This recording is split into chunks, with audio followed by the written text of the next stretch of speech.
As Friedrich Nietzsche once said, "He who fights with monsters should be careful lest he thereby become a monster, and if thou gaze long into an abyss, the abyss will also gaze into thee."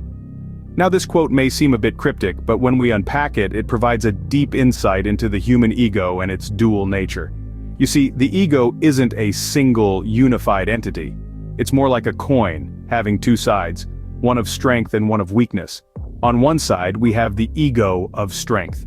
This is the part of us that's bold, assertive, and confident. It's the part that empowers us to take charge, to lead, and to push beyond our limits. But, like Nietzsche warns, this ego can also be a monster. When left unchecked, the ego of strength can lead to an intoxicating sense of power, a kind of drunkenness that can blind us to the needs and feelings of others. On the flip side, we have the ego of weakness. This ego is the part of us that's vulnerable, hesitant, and unsure.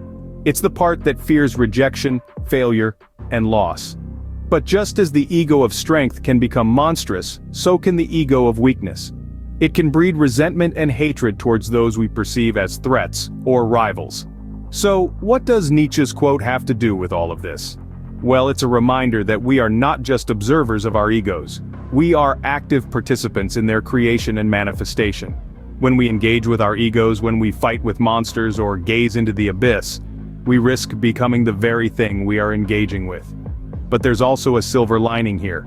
Recognizing our dual egos allows us to keep them in check, to ensure they serve us rather than control us. It empowers us to use our ego of strength to uplift and inspire, and our ego of weakness to empathize and connect.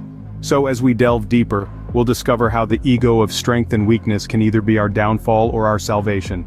The ego of strength, in its raw form, is like a roaring lion, powerful and commanding. But as we delve deeper into this concept, we find an intoxicating allure that can lead even the most noble of hearts astray. Picture a king, perched high on his throne, revered by all, commanding armies at his will. His strength is undeniable, his power, vast. Yet, as his reign continues, he becomes drunk on this power, his ego swelling to match. This is the ego of strength, unchecked, and it is a dangerous beast. History is littered with such examples. Consider the tale of King Midas, a man so consumed by his own strength and power that he wished for everything he touched to turn to gold. His unchecked ego led him to a tragic end, his insatiable greed turning his beloved daughter into a golden statue. In literature too, we find examples of the ego of strength run amok. Macbeth, a brave and noble soldier, was seduced by the promise of power. His unchecked ego led him down a path of destruction, his thirst for power costing him everything he held dear. The ego of strength, when left unchecked, is a potent and intoxicating brew. It can blind us to the consequences of our actions, make us reckless, and lead us to believe that we are invincible. It can make us forget our humanity, our compassion, our humility.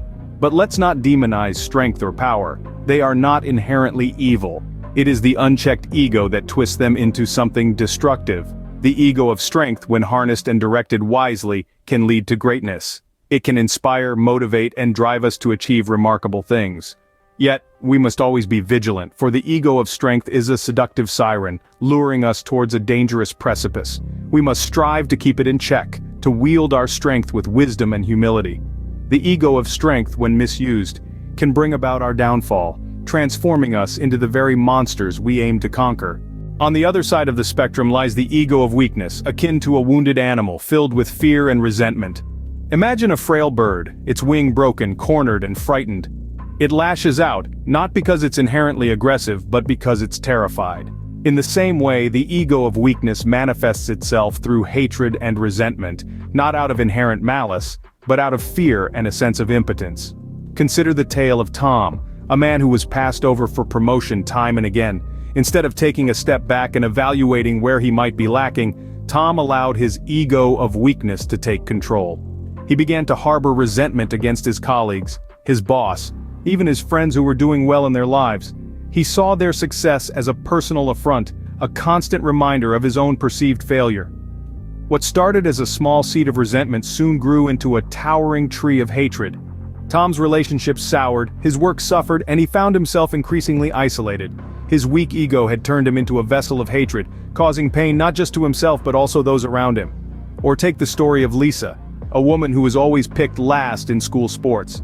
This constant rejection fueled her ego of weakness. She began to despise those who were athletic, associating them with her own feelings of inadequacy. This hatred seeped into her adult life, affecting her relationships and her self-esteem. Both Tom and Lisa allowed their egos of weakness to dictate their actions, their feelings, and their perceptions of the world around them. Their fear and resentment, born out of their perceived weakness, manifested as hatred, a destructive force that only served to amplify their pain and isolation. The ego of weakness, when left unaddressed, can turn us into vessels of hatred, causing pain not just to ourselves, but also those around us. But as with all things in life, balance is key. This is especially true when it comes to handling our ego. Our ego, this complex facet of our personality, can indeed be a double-edged sword, capable of both building us up and tearing us down. Understanding and balancing our ego is of paramount importance. It's rather like walking a tightrope. Lean too much to one side and you'll fall into the trap of power intoxication, where your strengths inflate your ego to dangerous proportions. Lean too much the other way and you'll tumble into the pit of self-loathing, where your weaknesses consume you with hatred. We all have strengths and weaknesses, and acknowledging them is the first step towards personal growth and self-improvement. It's not about eliminating our ego, but rather about learning to manage it effectively. Imagine, if you will, a scale.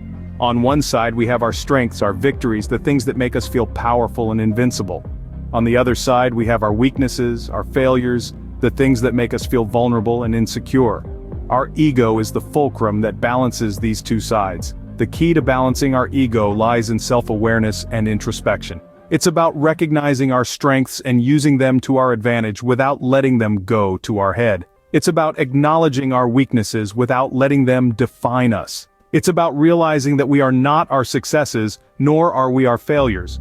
We are much more than that. It's about embracing humility and understanding that we are all works in progress. It's about learning to be kind to ourselves, to forgive ourselves for our mistakes, and to celebrate our successes without arrogance.